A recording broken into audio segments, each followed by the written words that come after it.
Hello, this is Matt on the Moon Lambo channel, and Ripple says that XRP needs to be recognized as a part of the banking system. Now, they're speaking broadly about crypto, but obviously the way that it's phrased in terms of using a cryptocurrency to facilitate cross-border payments, remittances, there's only one on the planet that's used for that, and it happens to be the one that's Ripple's positioning to be used for that use case, and it's XRP. So it's XRP, right? And so here's a letter from Ripple, and we got the OCC in the news again, which is the Office of the Comptroller of the Currency, which you may recall was in the news just within the last couple weeks for this headline. Here's a piece from Fortune.com. Banks can now hold Bitcoin behind the OCC's big decision and why it matters. Now, it's not just Bitcoin, but what this piece is talking about is the OCC, which is part of the federal government of the United States, now state that banks throughout the country can custody for their customers cryptocurrencies. Not just Bitcoin, cryptocurrencies, including XRP. So, yeah, interesting to see that the OCC was in the news twice within the span of a couple weeks, because I couldn't even tell you the last time they were prior to this. So it's kind of interesting. So lots to cover here, including, oh, I should tell you this too. I'm going to cover a couple pieces from this. It's on the same topic. This is the latest Ripple Insights piece from their blog series, and it's titled, "What's at Stake for the United States When It Comes to Digital Asset Regulation?" And so all of this to me is just further evidence that Ripple is the most notable adult in the room. If we're talking about the world of crypto, it's Ripple. Like, they're the one. All these people would have the sentiment of down with banks, down with government. I'm sorry, man. Like, just you must be living in your parents' basement, right? Like, this is silly, pure silly nonsense. That's not where we're not gonna acknowledge that jibber jabber on the Moon Lambo channel. Or if we are, we're gonna correct the nonsense. But before we go any further, if you would please delicately tap the like button, I would certainly appreciate it, because if you do that, that does tell the YouTubes that you like this content and you want other people to see it as well. And YouTube actually listens to that, and they will push this content out into recommended videos for other people. So it would help me help the channel. So if you would be willing to take a moment, I definitely appreciate it. If not, thanks for stopping by. I do appreciate it regardless. And also, go ahead and subscribe to the Moon Lambo channel, because if you do, all of your wildest dreams will come true. Vote for Pedro. Let's start with this piece. This is the Ripple Insights piece. There's just a couple parts in particular after reading through this that I wanted to highlight. And, you know, we talk about the value of preventing double spending within cryptocurrencies. And so, you know, people say proof of work was the secret sauce here. And I'm not really completely convinced that the secret sauce of Bitcoin is proof of work. In fact, I don't believe that. You know, solving the double spend problem, fine. And decentralization, like, I get it. Bitcoin is, relatively speaking, it is decentralized. I'm not going to dispute that, but there are still concerns here. But there are other technologies out there to solve the double spend problem within a cryptocurrency that doesn't require proof of work. It doesn't require mining. XRP has such technology. There's a consensus algorithm that it solves the double spend problem by a different way. And I've explained it in previous videos. I'm not going to get into that again in this video. I don't want to get too off the rails because there's a lot to cover here. But, excuse me. But I wanted to highlight this part of this piece, because Ripple here, and again, this is written by, I can't remember if I said the name, Stu Alderodi, and he's been in the news a fair bit as of late.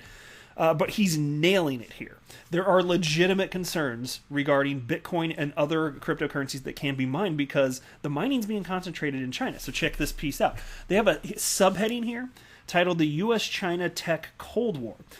The Chinese government subsidizes the vast amounts of energy needed to fuel Bitcoin and Ether miners. How about that? They're subsidizing it, which means, and I don't know to what degree, but if it's genuinely being subsidized, that might mean that outside of government intervention, perhaps China wouldn't be the ideal place to mine. Because really, if you think about it, there should only be one best place on the planet to mine, and it has to do with a lot of. There can be all sorts of things that factor in, but a lot of it even includes just what's the actual climate in the area when it comes to this, and so he continues and writes, at least 65% of Bitcoin mining is concentrated in China. It's reported that Ether mining also is controlled by China. By controlling these climate-destroying protocols, China is directing billions of dollars in mining rewards to China-based mining pools. China also can effectively block or reverse transactions. So if it's indeed being subsidized to some degree, that means that China, the government, is taking a loss, and the Bitcoin mining pools are making a profit. Why do you think they're doing that? Might that have something to do with exerting control? Shouldn't we not be alarmed? Because, look, I always say, don't assume something can't happen just because it hasn't happened before. Don't assume that there wouldn't be a 51% attack implemented by the Chinese government just because it hasn't happened. This is not wacky talk. This is something, they're subsidizing this. I mean, come on, put 2 and 2 together here. It doesn't equal 5, right? If you think that, then you gotta be stupid. STOOPID, stupid. Is the U.S. really willing to allow China to win this new technological and economic Cold War and, with it, allow China to dictate important parts of a new global payment system? Unfortunately, that is exactly what the U.S. is allowing to happen. Truer words have never been spoken. Now take a look at this. They have the separate subheading, Ripple's Commitment to Regulation. Responsible industry participants are not seeking to avoid regulation. To the contrary, we are crying out for smart, transparent, and principles-based regulation. At Ripple, we actively urge legislators to support regulation that does not disadvantage responsible United States companies. Our goal is to improve the financial system from within, work with regulators, governments, and central banks alike to improve the way the world moves money. And so then you get to this, and I came across this, by the way, thanks to Corey Johnson, who used to be a Ripple employee. And he highlighted this piece here, and there's the tweet from Stuart Alderodi here, right up on the Twitters here, but leads to this piece ultimately, and this is written by just broadly, it just says Ripple Labs Inc. And so there's just one section I really wanted to highlight in this whole thing here. I think it's at the bottom of page 6. Yeah, it starts here. Check this out. And so this is to the OCC, which is part of the United States federal government. Ripple wrote this to them. An interpretive, because this is precisely about XRP. Check this out. An interpretive statement from the OCC that crypto assets may be used for remittances without further licensure or permission would provide banks with the comfort they need to adopt these sorts of products. Specifically, the OCC should make clear that the purchase and sale of a crypto asset to facilitate a cross-border transaction or foreign exchange operation is the functional equivalent to, or a logical outgrowth of, a recognized banking activity. Bo-bam, right there, absolutely. And so I have confidence that ultimately level-headed legislation, rules, laws, all that will prevail within the United States. Because as far as it has to do with XRP, it couldn't be more clear that it's purely a pure mechanical piece of the way that money's moving around the planet, which certainly includes what's happening within the United States here, and it's crucial. And then he writes, just as banks use foreign exchange operations to move money between fiat currencies, the use of a crypto asset to facilitate the exchange of one fiat currency from another is a logical outgrowth of a recognized banking activity. Similarly, permitting banks to perform such transactions is clearly activity that strengthens the bank by benefiting its customers or its business, as the ultimate beneficiary customer will achieve the same objective with the added benefits of cost reduction and time efficiency.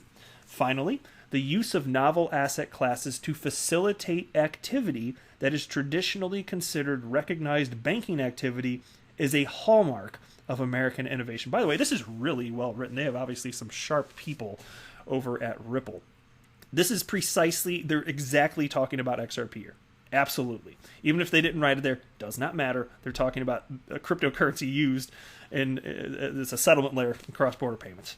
There's only one in the world that's being positioned and being used for that today. And that, again, my friends, is XRP. So we will see where the chips fall here, but I would say that Ripple is on the right path here. And I think that there's good reason to be optimistic for the future, even if, admittedly, United States regulation is trailing some other countries and not where we want it to be. I can't imagine them throwing the baby out with the bathwater on this one. Just my 2 cents on that. But you can tell me what you think below. I do love diversity of thought. But that's it for this one. I am not a financial advisor. Do not buy or sell anything because of anything that I say or write. That would be a very, very, very bad idea. Until next time, to the moon, Lambo.